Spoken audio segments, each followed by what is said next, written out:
giving you the insider takes and the big picture view on the Dogs. This is On the Beat, presented by Ingles, with DawgNation insider Mike Griffith and Cody Chaffins.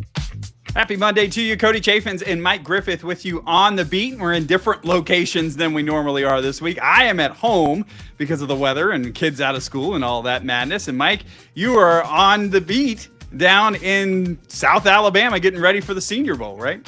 Yep, we got 3 Georgia Bulldogs here, Cody, and they'll start practice tomorrow leading up to Saturday's game. And then there's some guys at the East-West Shrine Bowl as well, and that game's tomorrow night in Frisco, Texas. So you're going to have Colby Young there, and Dylan Bell, Noah Thomas, and Micah Morris will be competing there. So these Bulldogs already starting in the NFL draft evaluation process. Yeah, trying to build up that resume for the NFL draft coming up in May. And coming up on this show today, we're going to talk about next year's Georgia Bulldogs, a 2026 team, because there's an exercise that we're going to do here to kind of look at who are the top players that we think are going to be on this year's team. We're also going to do a little boots on the ground, and we're going to hop in the Wayback Machine for boots on the ground this week with an NFL tie. We'll talk about that when we get there. We'll do Mike's 30,000-foot view, get his brief thoughts on the college football playoff not changing after all the talk that things were going to expand and get bigger. It's going to be the same old, at least for next season. We'll also hit some Georgia hoops where the men are out, the women are in. We'll tell you about that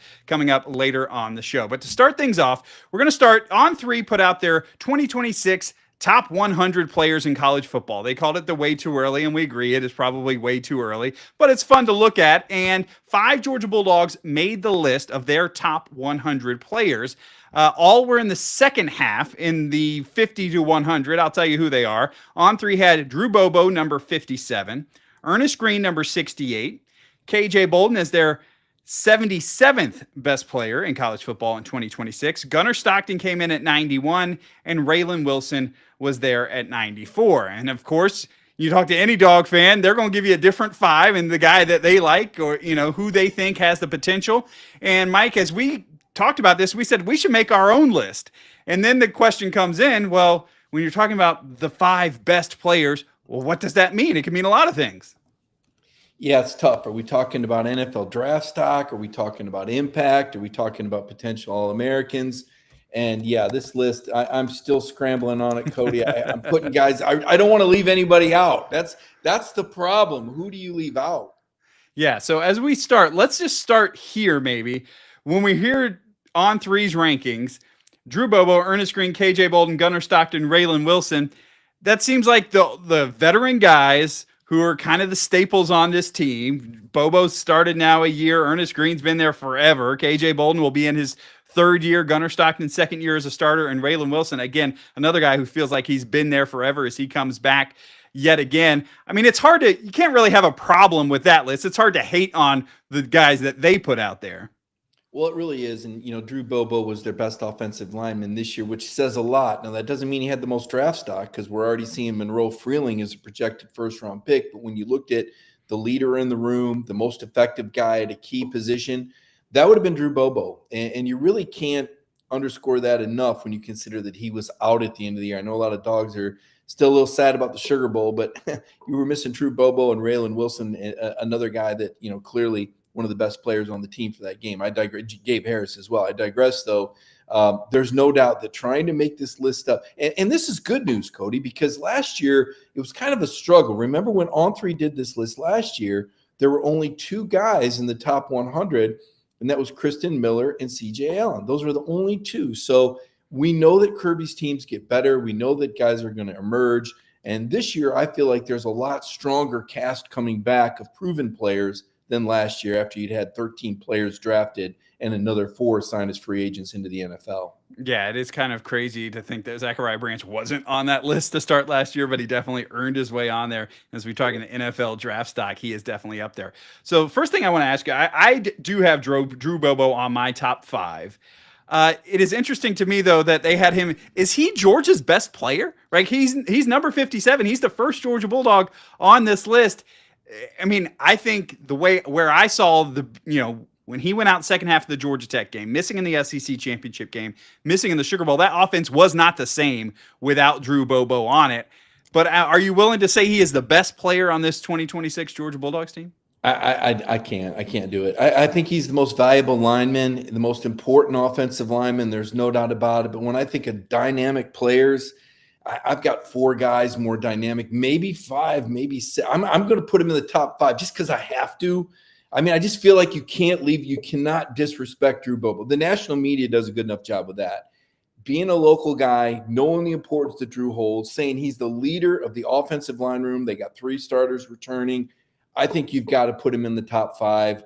I don't know if this is where we start the rankings, but I'll just throw it out there. I've got him at number 5 in my top 5 Georgia players. Yeah, I had him at number 3. He was the highest graded offensive lineman. You talked about Freeling and Morris, who are moving on to the NFL. Ernest Green, who's been there forever. But Drew Bobo was the highest graded offensive lineman, highest graded run blocker. He wasn't the highest graded pass blocker on this Georgia team. But like I said, you definitely felt his presence not being there when he was unable to play in those final few games of the season. And that's will be one of those things for years and years. We'll say what might have been happened, with Gabe Harris and Drew Bobo played in those games. Now, speaking of Gabe Harris, he is not on my list. Mike, let's go with your top guy. Who is, or do you want to start from the bottom? We'll go David Letterman style and build our way up. Let's work our way up. I think. All right, let's start with your number 5.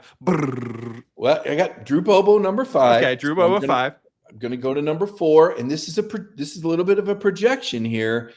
I'm going to go with Chris Cole. I think Chris Cole is dynamic. I think he's on the verge of a breakout season. I think they need him to be on the breakout season and be the next Jalen Walker, right? The Swiss Army knife, the guy that can play the run, the guy that can come off the edge, the guy that can cover. I think Chris Cole makes a gigantic leap. I think he'll be a first-round pick. So I have Chris Cole number 4 right now.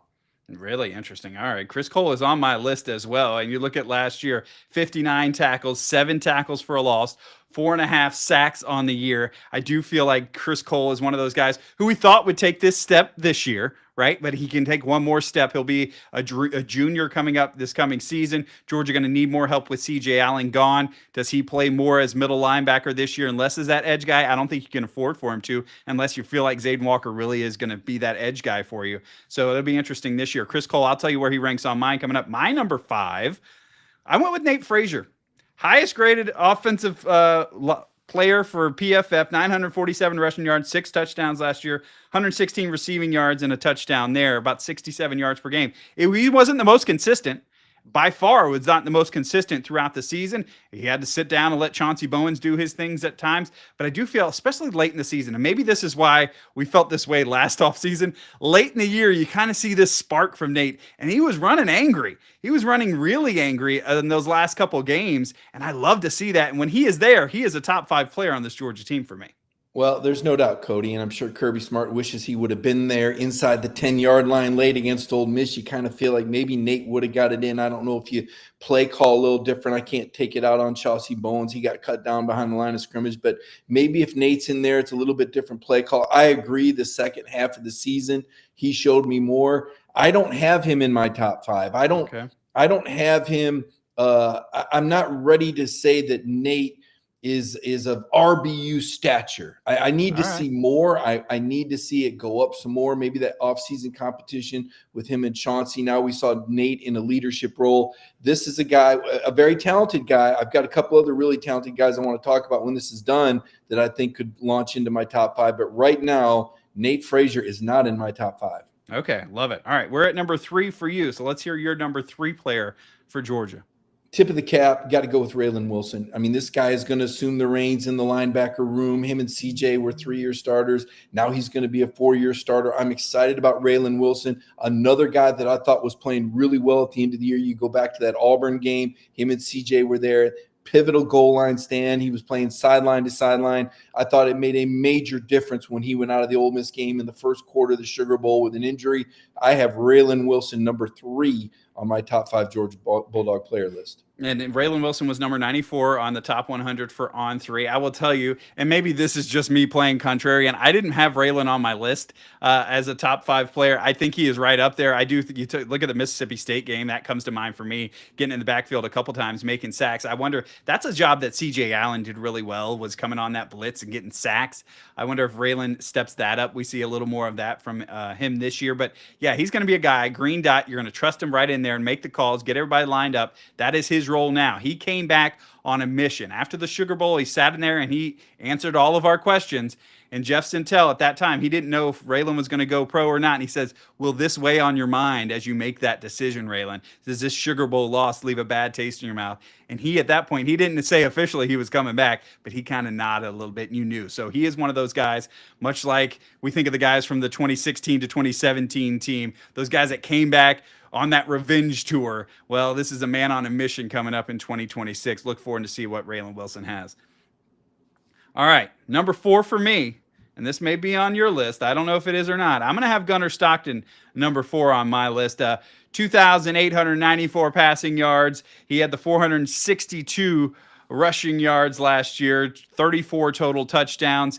Again, on 3 had Gunnar at number 91. He's a top 10 Heisman vote getter. Then you got to put him up there as one of your guys. I'm excited to see. We've talked about it, and we are going to continue to talk about it this offseason. What steps can he make year 1 to year 2 as a starter? Does it look more Stetson year 1 to year 2 as a starter? Does it look more Carson year 1 to year 2 as a starter? And a lot of that with Carson, as we've talked about ad nauseum, has to do with the guys who are around him making him better. And he is going to have to build up some of these wide receivers this year if he is going to be that guy. And then the other part, Mike, I do wonder, this year, 462 rushing yards, 33 rushing yards per game. Do we think that number's up or down next season?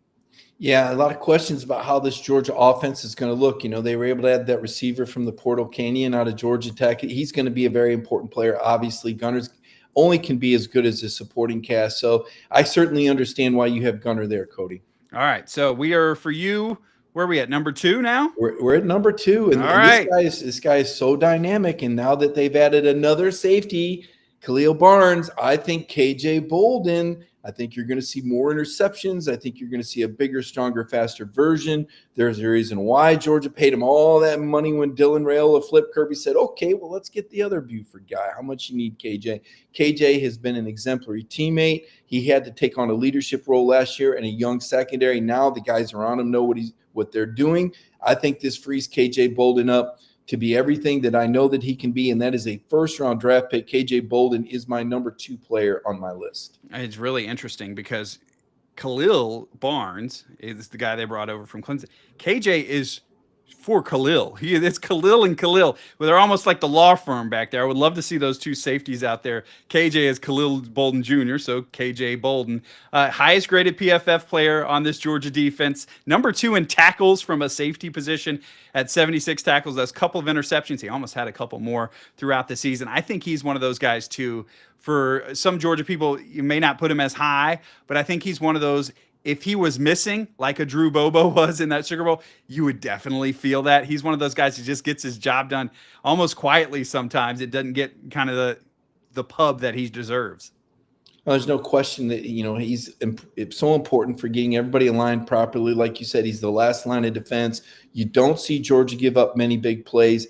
KJ Bolden is the reason why. His closing speed is unbelievable. He's already rated as number 1 safety on Matt Miller's draft list next year among the safeties. I really do expect him to be a first-round pick. And that sets us up for number 1, Cody. I kind of went with most impactful players, and don't fall out of your chair, but I have Gunnar Stockton is most important number 1 player. I think you got to go with the guy that finished in the top 10 of the Heisman rankings. I know it didn't end pretty. I know that everybody wanted that completion to Oscar Delp. I put that more on Oscar. He didn't get much separation on that play. Not much.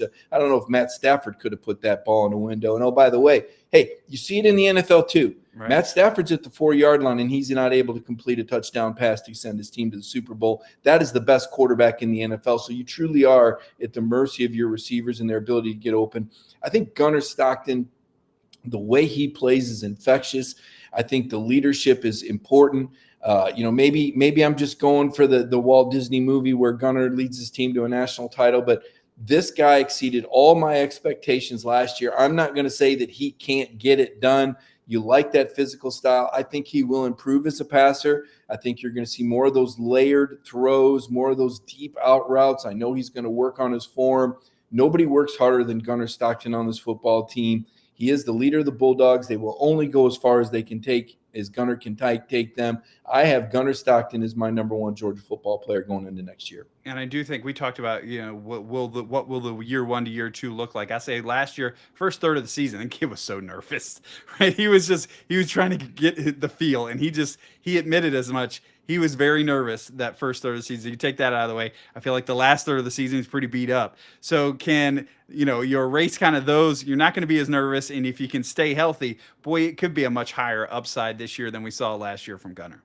Yeah, you got to think he was a little beat up at the end of the year. May have even been concussed in that game. And I'm not second guessing the Georgia medical staff because he never went to the tent and there was never any clear play. I mean, he landed funny on one play, but you did wonder with the number of hits that he sustained. And then, talking with Jake Fromm and hearing Jake on DawgNation Daily at the end of the year when Jake said that he thought there may have been, we know that he missed some practice time the week of the Auburn game. We really don't know the extent of those injuries. Did it affect his throwing motion? You've just kind of wonder a little bit because Gunnar was not at his peak at the end of the year. I thought about 3/4 of the way through the year, I thought he was playing his best football. Ole Miss game comes to mind around midseason. End of the year, not quite as effective throwing the ball. But again, his receivers didn't have a whole lot of separation. Talking with NFL people, they weren't blown away with the receivers that weren't named Zachariah Branch last season. Yeah, and it's interesting that you got two guys right there in our top fives, Bobo and Stockton. Those guys can work together. I love that combination right there between those two guys. And then you had two guys working together, and Chris Cole and Raylan Wilson. I will say it was interesting to me. Obviously there's not going to be on threes list at least. You had Bobo, Green, Bolden, Stockton, Wilson. There was no offensive player who's going to catch the ball or run the ball. They didn't feel like any of Georgia's guys like that are on that elite status. How do you feel about? And I guess you didn't have any of those guys in your list, right? So there's some prove it stuff that's got to happen here. Yeah, that's my biggest concern with this Georgia team is the skill position players, and you hate to say that when you look at the lineage of running backs that have come through Georgia, and when you look at some of the elite wide receivers of late.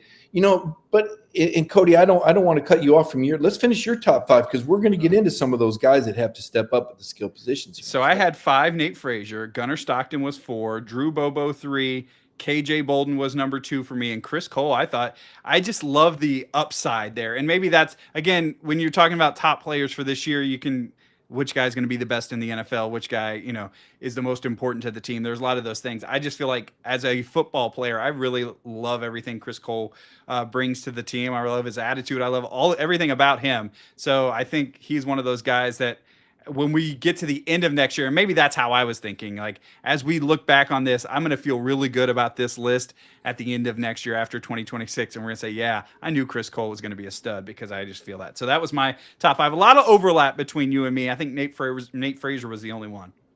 Yeah, and Nate would be on my next up list. I mean, if I were looking at draft stock or production for next year, I certainly think Nate is going to very productive. I mean, I don't think 1,000-yard season is out of the question. How much can he catch the ball out of the backfield, Cody? I think that's something that he can do better and more of. We don't really know how Mike Bobo is going to do this, though. I mean, I look back to when Todd Monken was here and I said, oh, man, Todd Monken, oh, what a great offensive coordinator.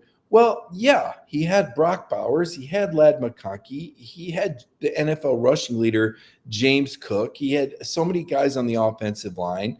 And he had Stetson Bennett, who was very good at extending plays. And he had a defense that even when Todd Monken had a bad day, you didn't notice it because nobody was scoring on the other team. And we go, oh, wow, Stetson Bennett, he really heated up in the third quarter. Yeah, we'll give him last year's defense when the other team's already scored 24 or 27.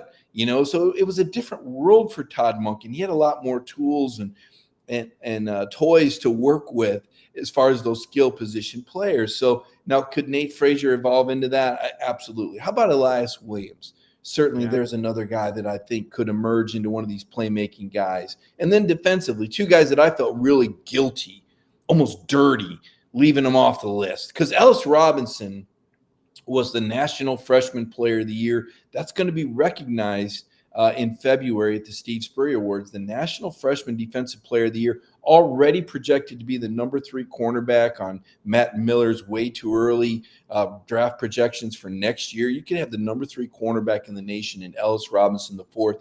And then Elijah Griffin. by the end of the year, he was making plays. That was Elijah Griffin that forced the first fumble of the season by Kawan Lacey for Ole Miss that Dalen Everett scooped up and ran for a touchdown in that Sugar Bowl. So Ellis Robinson, the fourth, Elijah Griffin, Nate Frazier, Elias Williams. I mean, you could keep digging deep in the weeds. You could say C.J. Wiley could emerge at wide receiver. We really liked what we saw from him in the G-Day game and heard some good things about the scrimmages there. A lot of really great. Gabe Harris, you could be talking about him as an edge rusher. Could he emerge and do a little bit more? And Khalil Barnes, I think he's vastly underrated when I look at these portal ratings. I just can't get that North Oconee County High School football game out of my mind when I'm watching this guy and he's all over the field and he gets 3 interceptions. I remember calling Centel and saying, man, where's George at on this guy? This guy's a playmaker. He's a wizard. He said, well, he's not quite big enough, for what, Kirby likes of that. Well, he's all grown up now and he's ready to come and make an impact. Don't be surprised if we're not talking a lot about Khalil Barnes next season at Georgia. Yeah, I think it'll be really interesting in a couple years to go back and look at this list, especially once some of those younger guys got up and we say, oh, man, we didn't think Elijah Griffin was one of the top 5 players on that team. And, years from now, it may look crazy that we're saying it, maybe this time next year it could look crazy that we're saying. I definitely agree that those guys taking that year 1 to year 2 jump could be huge, and there's going to be playmakers. There's got to be somebody who can make more catches next year because they lost 6 of the 7 top receivers. So there's going to be somebody thrown into the fire at some point because Georgia's just got to have guys who catch the football. All right, we're going to do our boots on the ground in just a minute. It's going to come from some old school video that I had to dig into to find today. Well, so you're going to get Mike's 30,000 foot view. We're going to talk some Georgia hoops coming up. Still on the show, it is On the Beat, presented by Ingles. Did you know that Ingles sells a huge variety of organic items? Or that they run their own dairy? Or that they only serve USDA choice and prime meat? Did you know that they have more local craft beer than any place else? Or that they have Energy Smart stores? Or that they professionally slice and package imported cheese from Europe? Did you know about their giant international aisle, local farm partnerships, curbside pickup, wine department? Or that they donate 3,956 meals a day to local food banks? Well, now you do. It's all in the bag. Ingles, low prices, love the savings. All right, so, we like to do our boots on the ground segment during the season. This is stuff that I've filmed on the sideline during the games, stuff that doesn't make the broadcast, something that is just interesting to me and something that gives us something to talk about. Well, we obviously have no games to talk about. Next week, we'll have some of Kaylee Mansell's video from the Senior Bowl. Maybe we can break some of that down. But for this week, I had something interesting happen. I'm sitting there, as I do, in the freezing rain or lack thereof, or whatever you got, where we got at our house, sitting in the cold on Sunday night watching these NFC and AFC conference championship games. And you hear him talking about Mike Macdonald and how he got his start at the University of Georgia. And I said, let me go back. Let me pull out this old hard drive of mine. I was covering the team back then. Let's see if I can find any video. So let's take a look now. It's Boots on the Ground.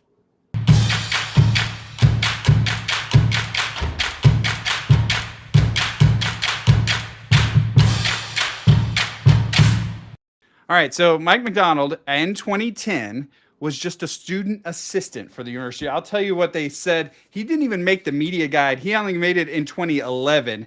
And they said in 2010, he joined the Dogs to help as a student assistant to coach and coordinate the offensive scout team and also work with the outside linebackers. And wouldn't you know, I went through practice video, which hey man, they used to let us shoot practice at Sanford Stadium. I got to go down on the field and shoot a little bit. But as you're shooting the linebackers with Todd Grantham, I look over and I say, who's that guy snapping? That looks a lot like the head coach of the Seahawks. And there he was, Mike Macdonald, just snapping the ball for the outside linebackers to get their get off. That's Daryl Gamble, number 50 right there from the old dog names. Chase Vassar was 33 in the video. But there he was right there. Somebody always got to start somewhere, huh, Mike? I like it. I love it. Obviously he was at Cedar Shoals there for a couple of years and, had a chance to talk to Mark Richt about it. And he said, yeah, he's a bright guy, put a lot on his plate. He did a really good job, gave him even more. And then, of course, he goes to the Baltimore Ravens as an intern and works his way up the staff. Talked to T. Martin last week. T coached with him on that Ravens staff and said, you you go back and look at that Ravens 2023 defense and one of the best in history. So no wonder he got hired. And what were the Atlanta Falcons thinking passing on this guy, Cody? They had a chance to hire Mike Macdonald. The Atlanta Falcons fans groan collectively. What a great job he's done in Seattle in these last 2 years, watching him kind of play the cat and mouse game with Matthew Stafford, who I think is the best quarterback in the NFL, probably this year's NFL MVP. And then in that polar moment, 4th down at the 6-yard line, 4th and 4, and McDonald shows 7 guys at the line of scrimmage, and Matthew reads blitz, and McDonald drops 5 guys back into coverage, and Matthew Stafford, the best arm in the NFL, can't find a window with the game on the line in Seattle. That's Mike Macdonald that won that chess match. So congratulations to Mike. I know he makes a lot of people at Georgia proud. A Terry College business graduate. Yeah. Challenging Kirby Smart for the best football coach now out of the Terry College of Business. What will we do if Mike Macdonald wins the Super Bowl? It'll certainly be a proud day for the Georgia Business School. Yeah, there's an argument to be made there. What's so interesting, Mike grew up in Atlanta, went to Centennial High School, but got hurt and wasn't going to play college ball. And it is actually his high school coach at Centennial took the job at Cedar Shoals. That's how he got the job over there. And actually on this hard drive, I covered Northeast Georgia for a different TV station at the time, and I got some Cedar Shoals 2008 video in there. He didn't show up in the background of any of that, so I did go through frame by frame and try and find some Mike Macdonald from Cedar Shoals in there as well. But just a really cool story. Didn't play his college ball. It's kind of like, I was one of those people who learned early on in my football career, my future in football is actually going to be behind the camera instead of in front of the camera, on the field at least. And so it's one of those things. He figured out what he wanted to do early and started doing it, and congratulations to him. It's really interesting to kind of look back at that 2010 season. And so I was going through all that video, and then another thing came up, and I was like, oh, that's really crazy. So got to shoot again, shot a couple practices that year, and you look on there, and there's Aaron Murray warming up, number 11, and who's that getting him ready? That's Mike Bobo. He had a very young family at that time, but he is running the quarterbacks through the paces. So there you see Mike Bobo, offensive coordinator for Mark Richt back then. And then look behind the offensive line there. There's Stacy Searles, who is coaching up the O-line. So it's interesting that those two guys, they would go on other places before eventually coming back to Kirby Smart's staff. But it's interesting to look back at 2010.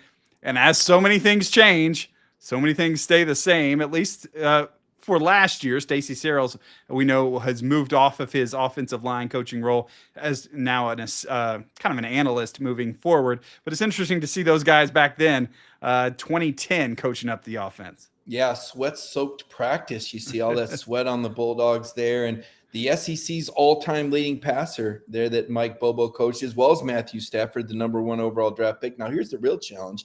Can you find Connor Riley snapping the ball at Centennial High School? He was once a center there. So speaking of a future in football in Centennial High School there in Roswell. But, yeah, the Mike Macdonald story, it's inspiring. And you watch the guy coach. And, again, talking to T. Martin about him, he says, man, the players love him. That's the whole secret. Can you get these guys to play for you? And then, talking with Chris Partridge, the linebackers coach for the Seattle Seahawks last week, and we had this story on DawgNation earlier this week about the making of Mike Macdonald. And he said, look, he's just himself. And, yeah, he's got some Mark Richt in him. And, yeah, he coached under Jim Harbaugh at Michigan. Georgia fans will remember that Orange Bowl game. Mike Macdonald, I don't know if there was any defense that was going to stop the Dogs that day in the Orange Bowl after they lost to Bama. They wanted another shot at him and got it and took him down in Indianapolis. But Partridge said, look, he's himself, and he comes across as himself. And listening to the Mike Macdonald press conference last week, sounds a lot like Kirby Smart when he's talking about coaching these guys individually. He said,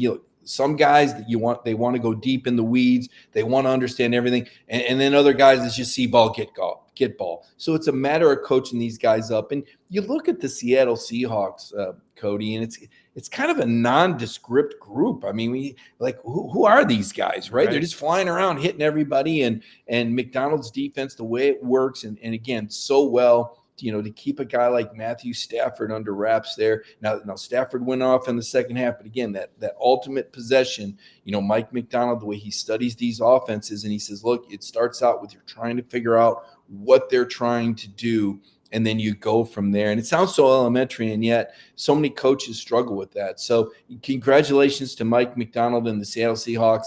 I'm taking them to beat the Patriots. And we got a dog over there. We got Jared Wilson, 25 years in a row now, Cody. We've seen a Georgia Bulldog playing on a Super Bowl team. Yeah, really interesting. It's cool to see Gerald. I didn't realize he came in and started starting for the Patriots this year on the offensive line as a guard, not a center. Yeah. And to think that, again, if Jared Wilson, who was on the team, and then we're saying Drew Bobo's the best player on this year's team, what a run of centers Georgia has had. Really, really impressive stuff there. As you look back, 3, 4, 5 guys in a row at center have been the best player. All right, one last piece of video. So we showed you young Mike Bobo, young Stacy Searles right there. So I was going through and I found another piece of Mike Macdonald video. It was from the sidelines of a game. There's Todd Grantham standing right there calling the defense. Macdonald walk into the frame right here in just a minute. There's Macdonald closest to the camera. You see the guy on the far side in the white visor and the sunglasses? You recognize that guy, Mike? Is it the tight ends coach? That is the tight ends coach. Todd Hartley was a grad assistant for the defense in 2010. So you look all the way back there, man, it's really cool to see some of these guys. And there's Hartley getting his start. And talking about guys in the coaching ranks who people feel good about moving forward. Look at young Todd. Look how young he looks right there. Oh, well, he is young right I guess there. Thank you, Mark Richt. And somewhere in this stadium, I'm sure there's a football operations guy by the name of Josh Brooks working on Mark Richt's stack too. So when we think about the great people that Mark Richt brought in, and listen, Kirby, the cupboard wasn't bare when he got here. One of the great things that I've really enjoyed the 8 years now that I've covered the program is the relationships and just the continuity within the University of Georgia. I think it's part of the secret sauce. We talk about Josh Brooks being a football operations director before he went to work for Greg McGarity and then succeeding him in this athletic. What is this, 5 or 6 years for Josh now? He's, the contract says he's making a lot of money, but the experience now, when he got hired, he was the youngest AD. It all goes together. The Hartley carryover, Stacy Searles carryover.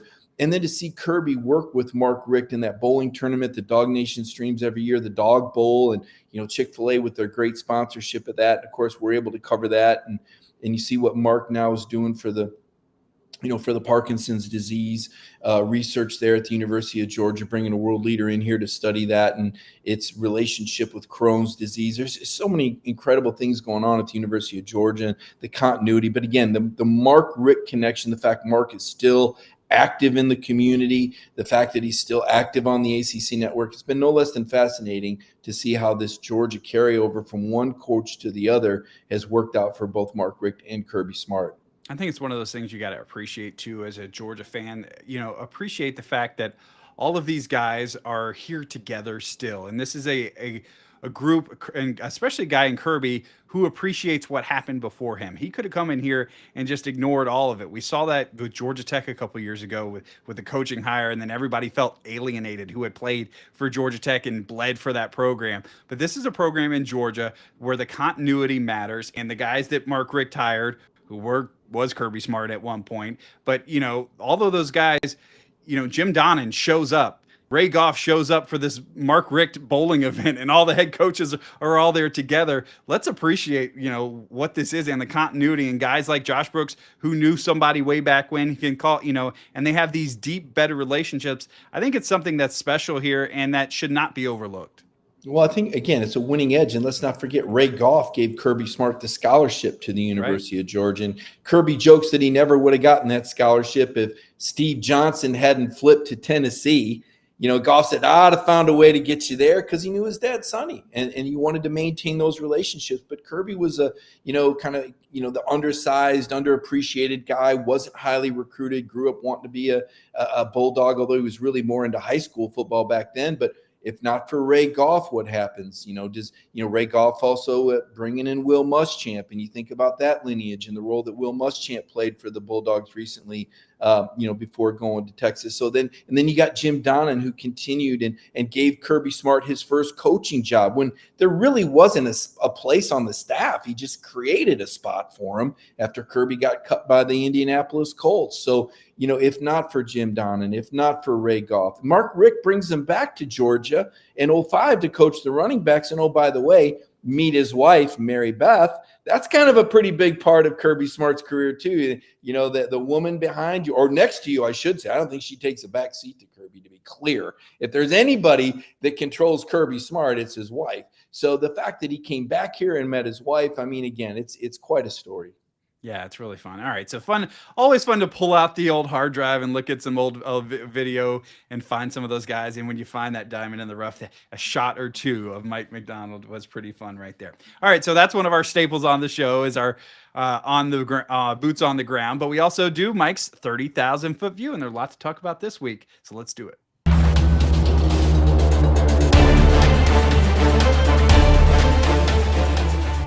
The landscape of college football we thought might be changing, but the college football playoff just stays the same. Yeah, you know, the Big Ten and the SEC couldn't come to an agreement, Cody. It's really surprising because they moved the deadline back from November to January 23rd. And you thought, well, surely the Big Ten and the SEC will be able to figure this thing out. All they got to do is agree on a format that they can go with to expand to 16 teams. But they couldn't do it.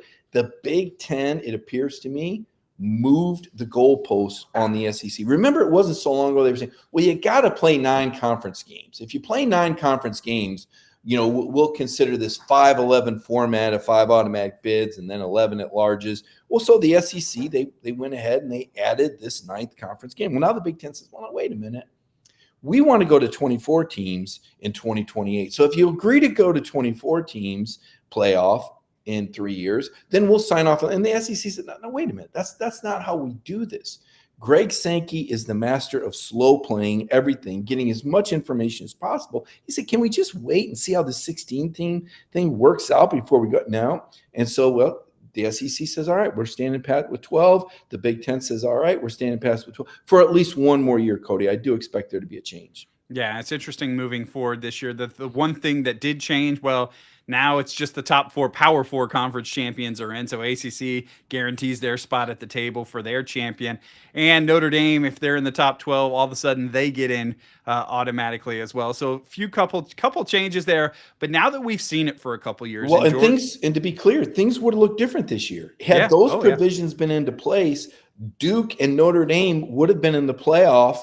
James Madison and Miami would not have been in the playoffs. So this will make a difference. Could it affect the SEC is my question. You know, the SEC had 5 teams in there this year, but it's been well documented that the SEC did not fare well in the playoffs this year. So we'll see if the SEC gets 5 teams in again. Could it be chopped down to 4, maybe down to 3? We'll have to see how this 9-game schedule plays out. There's going to be more losses in the league this year, Cody. Yeah, there's a lot of folks really enjoying being able to now hate on the SEC and say, oh, you hadn't had anybody play for the championship and you hadn't won a championship in how many years. So I do think that is going to be brought against the SEC moving forward. Plus, they're going to have an extra loss. And so for that reason, I was going to ask you this. Georgia's done it twice now where they've won the SEC championship and had that bye in this 12-team playoff. It's going to be a 12-team this year. And I think, you know, a lot of folks this season would have preferred, hey, Georgia, just don't even make the SEC championship game. Let's not even worry about it. But I do think now with everybody against the SEC and your potential number of teams getting in the playoff are going to get slashed, now you almost got to be in there so you can either win the thing and get an automatic bid or just prove you're one of the top teams in the Southeastern Conference. Yeah, and I'm not sure where I sit on this bye thing because right now Indiana is the only team that's had a bye that's won in the last 2 years. Teams with a bye are 1-7. I'm not quite sure if that, you know, that extra couple of weeks makes a difference or not. I'm not quite ready to say that. I think most coaches would still prefer that bye. And that's another reason I kind of throw this whole, you know, Kirby Smart hasn't won a playoff. Look, they won the SEC championship game against Texas and Alabama, playoff teams. So let's not pretend that Georgia couldn't have beaten a Tulane or a James Madison or an Oklahoma if it had been thrown their way in the first round of the play. I'm just not drinking that Kool-Aid. That's a bad stat for the people that are trying to bash Kirby Smart, in my opinion. The guy won back-to-back titles. Only 3 other coaches in history have done that. I do think there is something to be said, though, for the physical toll that game takes. I do think there's something to be said for the physical toll that the SEC season takes versus the Big Ten versus the ACC versus the Big 12. I mean, when people give me this rigmarole, for lack of a better word, that the Big Ten is the best conference because they would. I'd say, really? So you're telling me that if Carson Beck would have gained another 44 yards and Miami would have won the national title, you would have told me that the ACC was the best conference because that Miami game against Indiana. I mean, my goodness, if Miami doesn't, have a punt block. What a big mistake that. I mean, I feel like they miss a field goal. That's 10 points. Was Indiana that much better than than Miami? I don't think so. You trade special teams unit, and Miami is your national champion, in my opinion. So, I don't think we can just say, oh, well, the Big Ten's the best because they've had, three.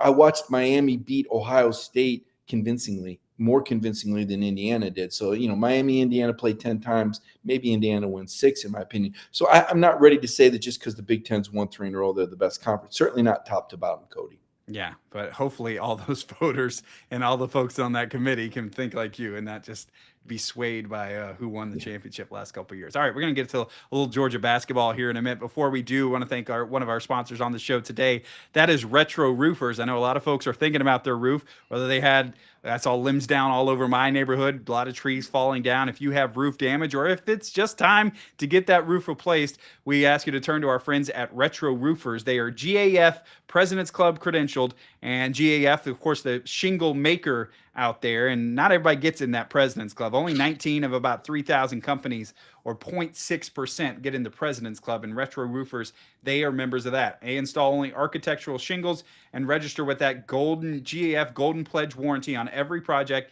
at no additional cost. They'll go above the warranty requirements as well. So you want to get your roof replaced this spring before all those spring thunderstorms start rolling through? Well, get to our friends at Retro Roofers. You can check out their video page at retroroofers.com and get a full education on how to properly install that roof and see some of the shortcuts the other folks are taking that they're not going to take at Retro Roofers. They call them retro because they want to go back to that old school style of service, and they do that there at Retro Roofers. So visit retroroofers.com today to get a quote on your new roof. All right. I'm going to wrap up the show today talking a little Georgia basketball. And Mike, last week on this show, you said if they can go 1-1 this week, what a great thing that would be. Well, they went 1-1, but then fell out of the AP Top 25, and they beat a ranked team. Yeah, they did. They had a really nice win earlier in the week, but boy, that Texas loss was a tough pill to swallow, Cody. I mean, they play, and here's the thing: there's more of this coming this week. This week's tough, man. 1-1 would be fantastic because they're playing teams that are hot and that they have an advantage. Tennessee's big and plays good defense, just like Texas. That Texas size just proved to be too much. The Bulldogs got off to a 37-30 halftime lead, but the pace was a half-court game, and Georgia was getting it done at the free throw line. They couldn't continue to get to the line, and Texas just shot lights out in the second half, almost 70%. You got to tip your cap to the Longhorns. They played really well at home. Look, we know this SEC is deep, and Texas was going to be a tough matchup. And Georgia in the half court, that's not their game. They were leading the nation in scoring. They were leading the nation in fast break points.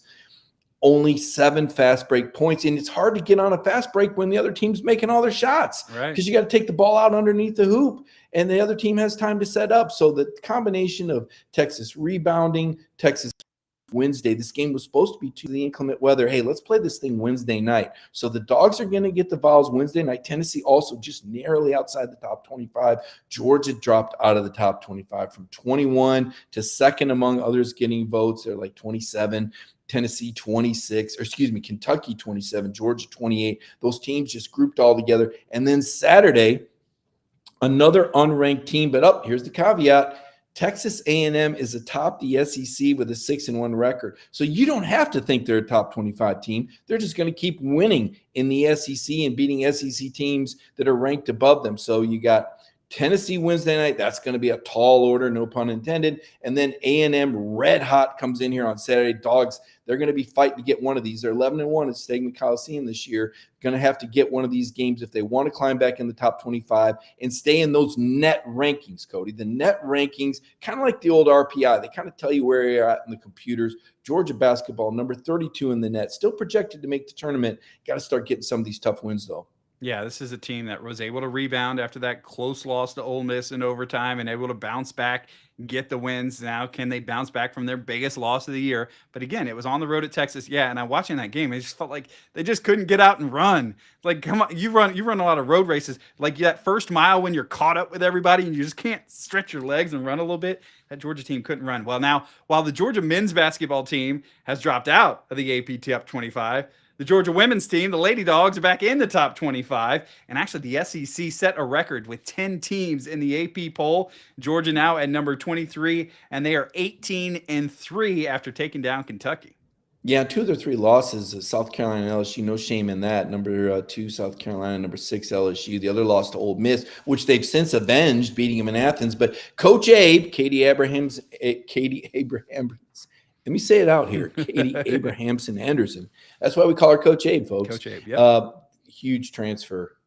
Danny Carnegie from Georgia Tech. I mean, this young lady is tearing it up. She had over 30 points and wins over Ole Miss on the road against Arkansas. Pours in 19. They hand Kentucky, then number 11, their first home loss of the season. 3 wins in a row. And so now we see the Lady Bulldogs ranked in the top 25 for the first time since the end of the 2022 season. Talked to some people over there in the athletic department, Cody, and they said, hey, here's the secret.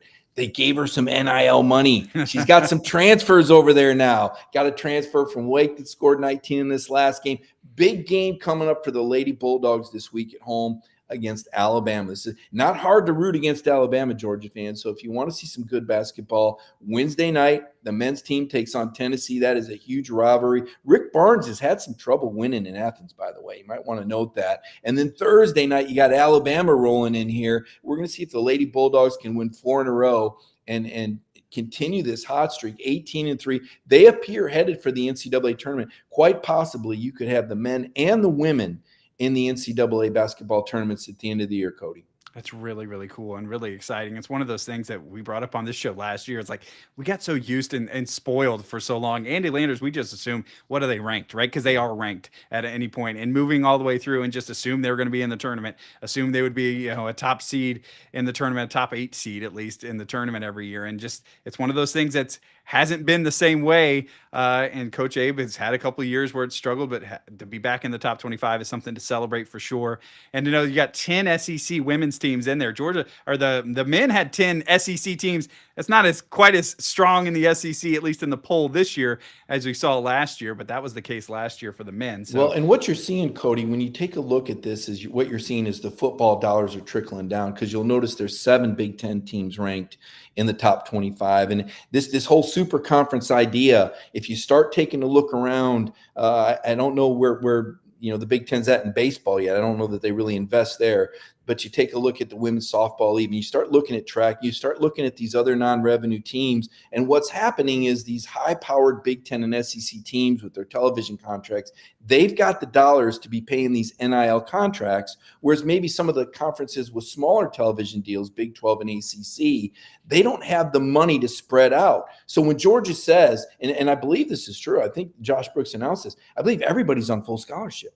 Now, maybe in the ACC and the Big 12, maybe that soccer player can't get that full scholarship deal. Remember those partial scholarship deals? One of the things that happened as a result of House versus NCAA was some roster reduction, right? Roster reform. But now schools can give full scholarships. So this is a game changer for baseball, for softball, for track. Certainly women's basketball was already given those scholarships, but I think you're going to see more of this now with Big Ten and SEC teams separating in all of the sports because of the revenue that's brought in, and now they can share that revenue with the players. Really good stuff. I thank you. I'm glad I have you to kind of put things in perspective and lay that out there. Really good stuff, Mike. That's why you're Mr. On the Beat, right? So that's why you're doing that. All right, as we wrap up the show today, as you get ready for Senior Bowl this week, is there something you're looking forward to most covering this event every year down there and right on the Gulf Shore? Well, I mean, you're going to have, I think a dozen NFL coaches and 28 GMs. And it used to be back in the day you could walk. I still remember walking with Pete Carroll for 20 minutes down to the YMCA to play basketball back in the day when there was only about 10 reporters here. Now there's probably going to be about 400. So you don't really get to those guys, but you see them there. and they're watching these guys in drill work, and we get a little one-on-one time. I mean, certainly Brett Thorson is always a great interview. I want to talk to Bo Gardner a little bit, the best snapper. And, there's only 32 jobs in the NFL, and those guys don't plan on going anywhere, by the way. So trying to break in as a punter, a kicker, a snapper, it's really hard because you don't carry that many extra guys that play. We've seen Rodrigo Blankenship started his career great. He's fighting to get his way back into the NFL. Only so many jobs available for these young guys. So you certainly hope that Brett, makes a great impression on these GMs and head coaches and has a good week down here in Mobile. Same with Bo Gardner. Dalen Everett, though. Dalen needs to prove that he can play off-ball coverage. He's fantastic when he plays press man. He's going to have an opportunity in this 7-on-7 skeleton work. And some of this will be shown on the NFL Network. I don't know how many people like to watch football practices, but you can really learn a lot when you see these guys on 7-and-7 drills isolated against one another. I still think about Smile Munden going up against Trevor Etienne last year in drill work, a couple dogs going at it. Ty Ingram Dawkins, he made some money for himself down here in some of this drill work. And you see these guys, they don't have Kirby Smart defense and Glenn Schumann defense and another guy with a G on the helmet next to him.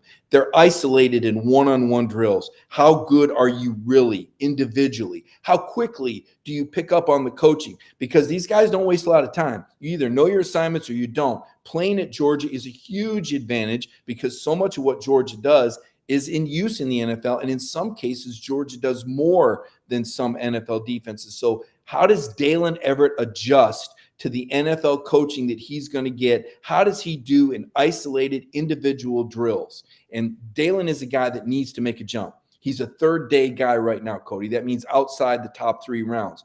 You and I have seen him make some amazing plays, timely plays. I believe he's worth a pick in the top 3 rounds, but he's got to prove it. He's got to prove it on the field in this individual drill work, and then he's got to prove it again later in February when he goes to the NFL Combine and tries to run a really good number, jump a good vertical, a good broad jump, does the 3-cone drill. It's all part of the process right now. A lot of the hay's in the barn, but these guys can bump their stock up with strong Senior Bowl weeks. We saw Ladd McConkey do that a couple of years ago. Completely uncoverable when he came here. Really disappointed that Oscar Delp turned this invitation down. I think he would have benefited a great deal from being here. Carson Beck, another guy that I think could have really benefited. But these guys have agents. And these agents, sometimes the agents put the brakes on it and say, you know what, rather than go there and risk injury, why don't you go out there to Arizona and go sweat in the sun for a little bit? I think Oscar would have really benefited. But again, it's an agent deal. You wonder how they do. Kristen Miller, understand he's a little banged up. Otherwise, I believe he would have been here. Guys like C.J. Allen and Zachariah Branch, they didn't need to come.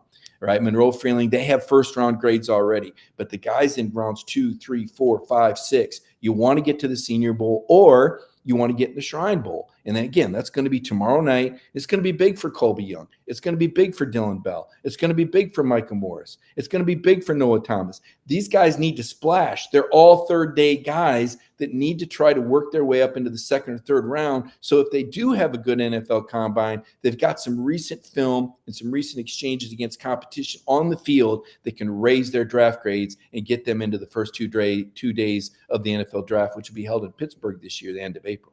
Yeah, really interesting. Because you always hear at the end of these things, there's a Georgia player who's on that risers board, right? Everybody says guys who gain the most out of these all-star games. 63 Bulldogs in the NFL this year. I'm telling you, I do the weekly Bulldog NFL report. They're everywhere. NFL teams like these guys. So give them a reason to draft you. Show them what you're capable of in the NFL draft process, at the Senior Bowl, in the Shrine Bowl, at the Combine, and then Georgia Pro Day will be in March. You'll have one more shot at it.